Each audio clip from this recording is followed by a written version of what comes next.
안녕하세요. 드라마를 톱파보는 잼잼 리뷰입니다. 이 영상은 무빙 그 이후의 이야기 브릿지의 줄거리를 담고 있습니다. 최대한 간략하게 요약해보려 했으나 한 장면 한 장면 중요하지 않은 부분이 없어서 영상 길이가 길어졌는데요. 결말까지 모두 알려드린다 하더라도 웹툰을 직접 보시는 것이 훨씬 더 재미있으니 카카오 웹툰에서 브릿지를 보시는 것을 추천해드립니다. 또한 저작권 준수를 위해 웹툰의 이미지를 사용하지 않은 점 양해 부탁드릴게요. 브릿지는 2005년에 발표한 타이밍과 2015년에 발표한 무빙의 세계관을 연결하는 작품이에요. 타이밍의 자세한 줄거리가 궁금하시다면 이 영상을 참고해주세요. 그럼 브릿지 바로 시작할게요. 정원고등학교에서 북한 요원들이 사망한 날 이후 자신의 능력을 보여준 김봉석은 잠적했습니다. 채이라는 NTDP 파일을 숨기고 국정원이 한 짓을 세상에 공개하겠다고 협박하여 아이들이 갖고 있는 능력이 무엇인지 밝히지 않고 지켜냈습니다. 그날 이후 국가재능 육선 사업은 전면 중단되었고 국정원은 채이란이 숨겨놓은 NTDP 파일을 찾지 못하자 결국 채이란을 제거하기로 합니다. 하지만 채이란을 제거하는 일은 쉽지 않았어요. 학교 상담실을 폭파시켜도 채이란은 피해서 살아남았고 채이란의 차에 폭탄을 설치해도 피해서 살아남았습니다. 채이란이 살아남을 수 있었던 건 또 다른 초능력자들 박자기, 김영탁, 강민혁이 모인 타이밍팀이 채이란을 구해냈기 때문입니다. 박자기는 예지몽으로 미래의 참사를 보는 능력을 갖고 있습니다. 박자기는 2014년 4월 16일 온 국민을 슬픔에 빠지게 했던 사건을 꿈에서 몇 날 며칠에 걸쳐서 봤으나 자신이 할 수 있는 일이 하나도 없었음에 절망합니다. 이후 박자기는 시간을 멈추는 능력을 가진 타임스토퍼 김영탁과 10초의 시간을 되돌릴 수 있는 타임와인더 강민혁과 함께 사람들을 구하는 일을 하기 시작하죠. 박자기는 꿈에서 본 사람들이 죽는 장소를 알아내기 위해 매일 새벽 자전거로 강동구의 곳곳을 돌며 골목 구석구석을 다 외우고 다녔고 텔레그램으로 꿈에서 본 장소와 날씨, 시간 등을 김영탁과 강민혁에게 전달했습니다. 그럼 김영탁과 강민혁은 사건이 벌어질 장소에 가서 사건이 벌어질 때까지 기다렸다가 인명사고가 나는 것을 확인한 후 강민혁이 10초를 되돌리고 김영탁이 시간을 멈춰서 죽을 위험에 빠진 사람들을 구해냈죠. 이들의 노력 덕분에 박자기가 살고 있는 강동구 일대는 2년간 사망사고가 단 한 건도 일어나지 않게 됩니다. 국정원이 채이란을 강동구에 있는 정원고등학교에서 죽이려 했기 때문에 박자기는 채이란이 죽는 예지몽을 꾼 후 김영탁과 강민혁에게 전달해서 채이란을 사고 직전 구해낸 거였죠.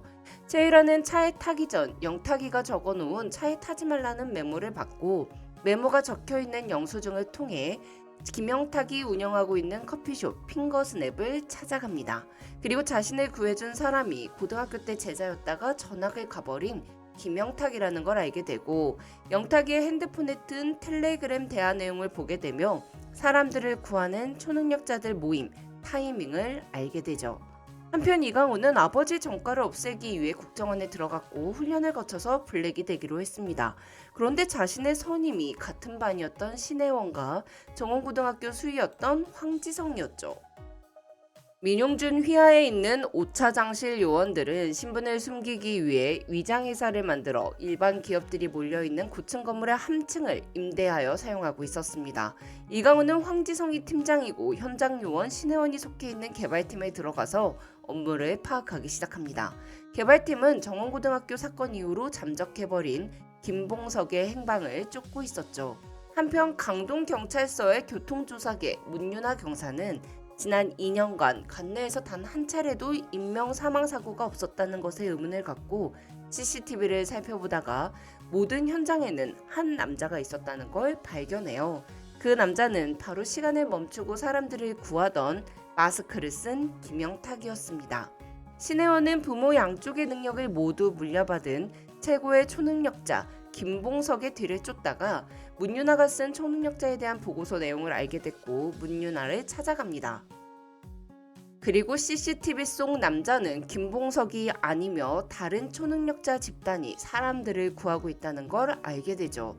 이 사실을 이강훈에게 보고받은 초능력자 콜렉터 민용주는 운영팀장인 여운규에게 초능력자 집단을 확보해 올 것을 지시합니다. 여운규는 사망 위험이 있는 사고가 발생하면 다른 초능력자 집단들이 나타난다는 점을 이용해 NTDP 파일 원본의 잠재자로 기록된 장희수에게 깡패들을 보내 목숨을 위협하기로 하죠. 체대에 합격한 희수는 아빠 대신 치킨 배달을 가다가 터널 안에서 희수의 오토바이로 돌진하는 깡패들의 차에 치였습니다.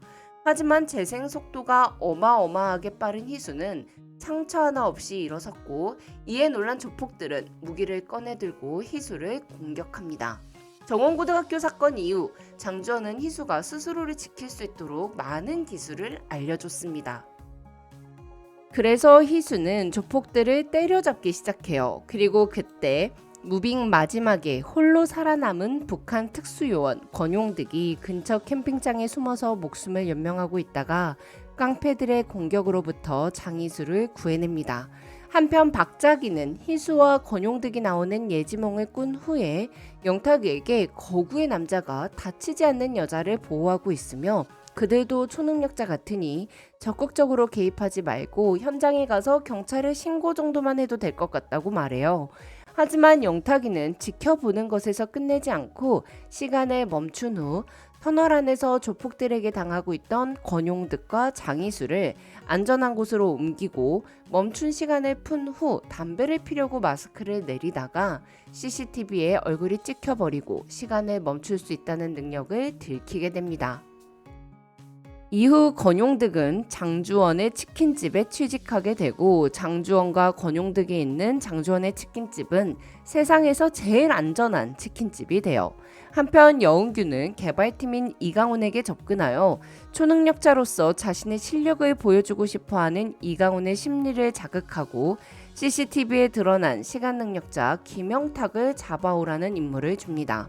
타임스토퍼인 영탁에게는 두 가지 약점이 있었는데요. 시간이 멈추면 공기의 흐름까지 멈추기 때문에 호흡이 어려워서 행동에 제약을 많이 받는다는 것과 시간을 멈출 때 손가락을 튕겨야 한다는 거였죠.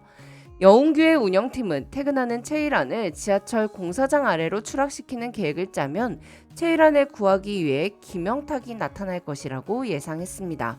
그리고 이때 스피드와 강한 힘을 가진 이강훈을 이용해서 끝이 막혀있는 30m 아래의 지하철 공사 구간으로 김영탁을 몰아 넣은 후 시간을 멈추지 못하도록 양손을 봉쇄하고 생포하려고 했어요. 하지만 이 작전은 이미 꿈에서 영탁이가 죽는 장면을 본 박자기와 자신만의 방법으로 자구책을 마련해둔 김영탁에 의해 망해버립니다. 또한 이 과정에서 김봉석과 장주원, 문윤아 경사까지 완벽한 연대를 이루게 되는데요. 이제부터 그 과정을 설명해 드릴게요. CCTV에 영탁이의 얼굴이 노출된 이후 박자기는 영탁이가 죽게 되는 예지몽을 꾸게 되고 사람 살리는 일을 멈추고자 합니다. 하지만 영탁이는 시간을 멈추고 가졌던 혼자만의 시간이 의미 있어진 건 사람들을 구하고 나서부터이기에 자신의 의미 있는 시간들을 멈추고 싶지 않다고 말하죠. 그리고 자신이 죽는 모습을 박자기 선생님이 확실하게 꿈에서 보고 구할 수 있도록 죽는 장소와 죽는 방법을 스스로 선택하기로 결심해요. 지하철 공사장 지하에 빠진 영탁이는 이강훈의 힘을 역이용해서 문을 열어 지하 터널에서 탈출을 하고 건물 높은 곳으로 올라간 후 플레어건을 쏘며 자신의 위치를 알렸습니다. 그리고 스스로 뛰어내리죠. 오픈된 장소에서 확실하게 죽어야만 박자기 선생님이 꿈에서 영탁이가 죽는 순간을 보고 구하러 올 수 있을 거라는 생각 때문이었죠. 그리고 꿈속에서 이 모든 걸 본 박자기가 잠적한 후 심야에만 문을 여는 식당을 운영하고 있는 이미연을 찾아가 도움을 요청했고 봉석이가 추락하고 있는 영탁이를 공주님 안기로 구합니다. 사실 박자기는 정원고등학교에서 북한 요원들과 남한 초능력자들이 싸웠던 장면을 꿈에서 보았고 하늘을 나는 초능력자 김봉석의 존재를 알고 있었습니다. 그리고 매일 새벽 자전거로 강동구 골목 구석구석을 외우고 다닐 때 간판도 없이 심야 영업을 하고 있는 한 식당 안에서 꿈에서 본 이미연을 봤던 거였죠.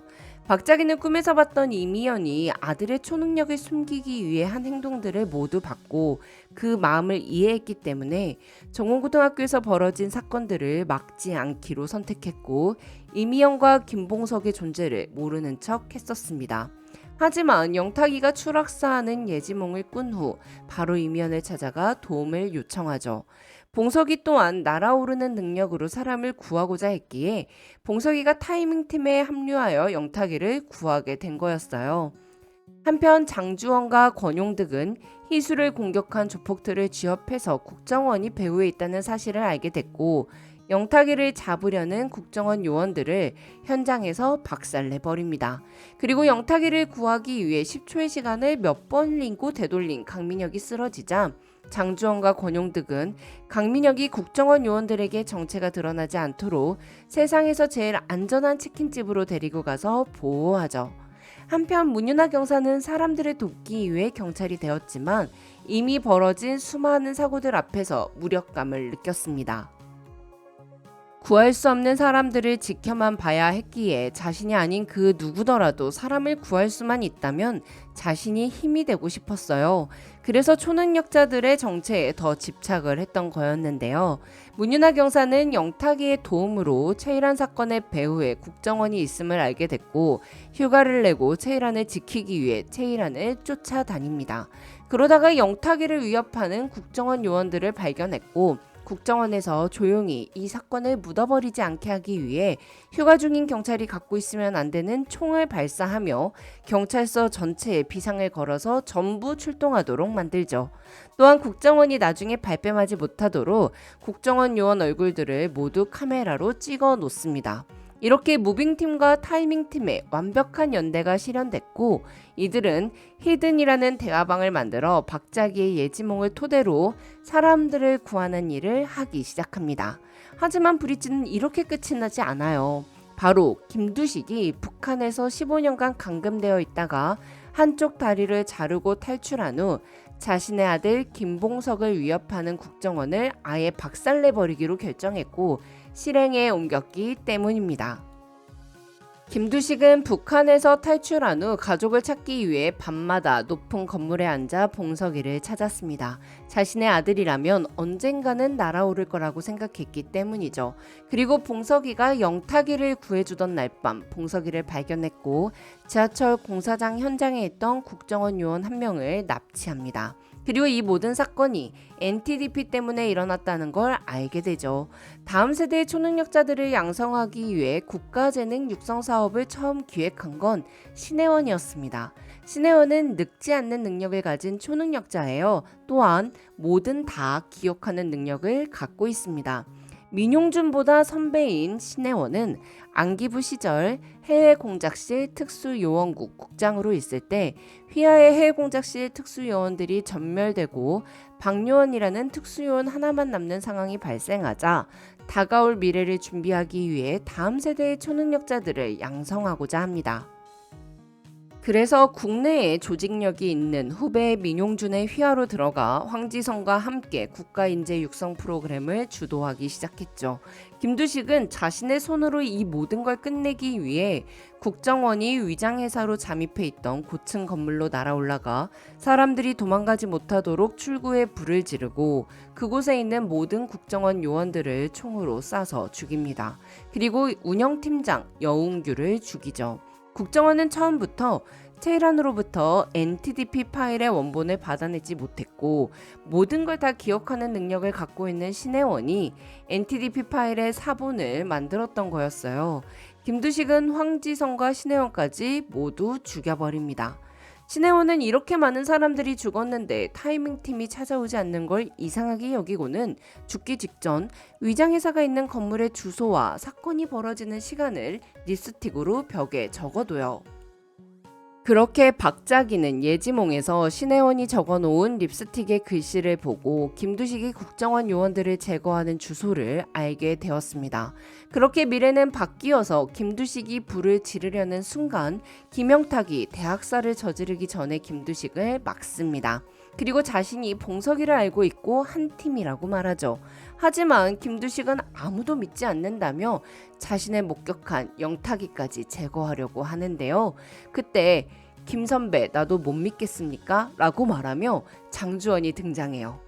장주원은 김두식을 기절시킨 후에 영탁이에게 김두식의 존재가 들키지 않게 시간을 멈추고 건물 밖으로 옮기라고 한 후에 온통 불바다가 돼버린 사무실 안으로 들어가서 NTDP 파일 사본을 들고 있는 신혜원과 황지성을 찾습니다. 사실 채이라는 NTDP 파일의 원본을 세상에서 가장 안전하게 지켜줄 장주원에게 줬었습니다. 그러니 국정원이 아무리 채이란 주변을 샅샅이 뒤져도 NTDP 파일을 찾을 수가 없었던 거였죠. 20년 전 신혜원이 NTDP 파일을 만들도록 지시하고 만들기 시작했을 때 신혜원은 초능력이 있는 사람들을 강제로 모아서 앞으로 닥칠 큰 일을 대비하고자 했습니다. 오랜 세월을 살면서 사람은 이기적이라는 생각을 했기에 강제하지 않으면 안 된다고 생각한 거죠. 하지만 타이밍팀과 무빙팀의 연대를 보며 자신의 생각이 짧았음을 알게 되었습니다. 어떤 사람들은 사람들이 위험에 처하면 누가 시키거나 강요하지 않아도 나선다는 걸 눈으로 직접 보게 된 거죠. 누가 시키지 않아도 사람을 구하기 위해 한 팀이 된 초능력자들을 위해 신혜원은 계획을 바꿔 NTDP 파일의 사본을 갖고 있던 여운규와 운영팀원 이한동을 죽이고 그들의 옷으로 갈아입습니다. 그리고 파일 사본을 장주원에게 건네죠. 불길이 더욱 거세지자 장주원은 탈출했고 신혜원과 황지성은 건물에 갇히게 됩니다. 신혜원은 살기 위해 자신의 머리에 총을 쏴서 확실히 죽은 후에 박자기의 꿈에 예지몽으로 등장했고 건물에 갇힌 신혜원과 황지성을 구하기 위해 봉석이가 날아올랐습니다. 그리고 봉석이가 두 사람을 구해서 하늘을 날아가는 장면을 많은 사람들이 목격했고 뉴스에도 나오게 되죠. 그렇게 신혜원과 황지성은 살았지만 그들이 여운규와 이한동의 옷으로 갈아입었기 때문에 민영주는 신혜원과 황지성이 죽었고 김봉석이 구한 사람은 여운규와 이한동이며 두 사람이 조직을 배신하고 사라졌다고 생각해요. 이렇게 사건은 마무리되고 김두식은 가족에게 돌아갈 수 있게 되었습니다. 또한 타이밍팀과 무빙팀은 정체를 숨기고 히든이라는 이름으로 사람들을 구하는 일을 하게 되죠. 하지만 국정원 본 건물에 있던 민용주는 아직 살아있었고 하늘을 나는 김두식을 목격한 국정원 요원들의 말을 듣고는 신혜원 희화에서 살아남았던 박요원을 부르며 다음 계획을 짭니다. 그리고 초능력자들에 의해 목숨을 구했던 사람들이 탄 버스에 저승사자가 다가오며 브릿지는 끝이 나는데요. 브릿지 이후 히든 시리즈가 하나 더 남았는데 강풀 작가님이 무빙 드라마 각본을 쓰게 되면서 히든의 웹툰 연재가 이뤄지지 않고 있어요. 강풀 작가님을 리스펙하기 때문에 적게 일하고 돈을 많이 버시면 좋겠지만 히든 웹툰이 아직 안 나왔고 브릿지도 드라마로 보고 싶기 때문에 그냥 쉬지 않고 일만 하셨으면 좋겠네요. 지금까지 드라마를 톱파보는 잼잼 리뷰였습니다. 감사합니다.